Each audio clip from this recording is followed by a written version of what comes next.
personal experiences. People these days say you can get your tickets for free, stay at a 5-star hotel or attend major events or gala events for free. I can't believe it, okay? I think these are just marketing tools. But since I know you both very well personally, I know whatever you tell me will be authentic. So in your personal experiences, what have you gotten for free with your credit card? Awesome. I think I'll cover one thing and then Aadil can add. So I'm a big sports fan. Like, I'm an F1 fan. For years, I've been thinking, hey, I'll pay to go see an F1 race. And it's so expensive because races don't happen in India anymore. So the closest race is Singapore.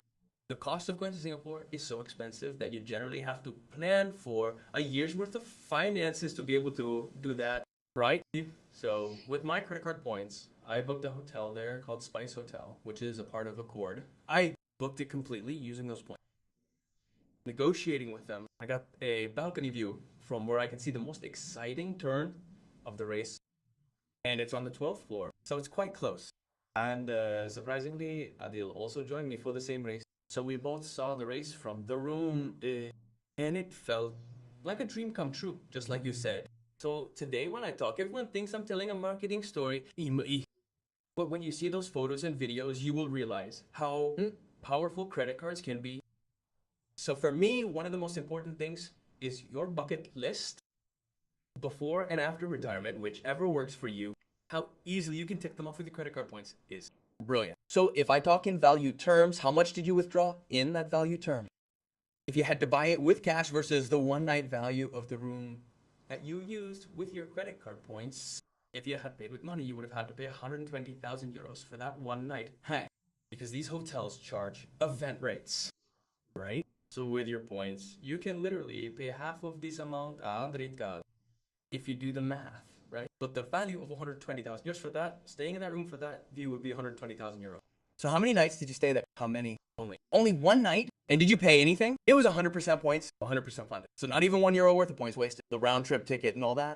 We funded that too with points. So good. I, Aadil from Delhi, traveled to Singapore because there's a special big aircraft from Delhi. So he flew all the way from Bangalore to Delhi. I from Bangalore, and both of us flew business class in Singapore.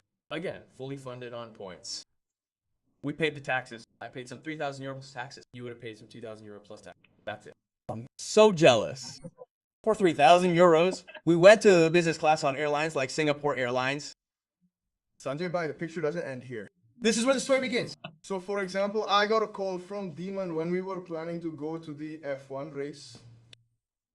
I said, yes, let's go, no problem.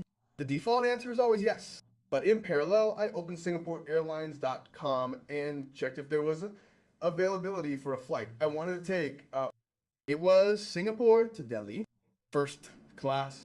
And I was trying to see if I could get it on points. So for example, if you buy Singapore to Delhi for anywhere between 300,000 euros, the flight cost is 300,000. But if you buy with points, you get KrisFlyer Miles, which is Singapore Airlines award currency. You get it for 58,500. Luckily, I got one that day, and the funny thing is, I got not one but 2 tickets. My friend Rakesh and I were going to come together. That aircraft doesn't come to Bangalore because Singapore flies those aircrafts only to Bombay and Delhi. This is the A380. Got it. So we booked those 2 tickets, and I said, let's go for the month. So if you see the value now, it's like 3 lakh into 2, or worse, 2 lakh into 4 lakh save the cash. Or go like the month from probably 2 to 3,000 plus per person. Oh my God. So this is completely funded by points. The other thing I want to highlight is, for example, Etihad has a beautiful A380 that goes from Abu Dhabi to London. They have something called the Etihad apartment. Nice. It's actually a seat in the sky with a bed on the side. Now, if you're a couple traveling together and you manage to book 2, the one down, a house this big as it gets, exactly what we call an apartment. Exactly. It's bigger than the studio that I'm talking about. When you combine the 2 seats, right? The bed then turns into a queen-size bed, which you can share with your partner and spouse. So it's my wife's 15th, our 15th anniversary. I just surprised her, and the value of those tickets again would be close to both combined, probably €7 lakh. The whole thing was done on point. This tax is paid probably 40,000 euros. Guys, thank you so much. You watched this clip. If you want more clips like this, please subscribe to this channel and press the bell. We've included a link to the complete podcast in the description and on the I button. You can watch it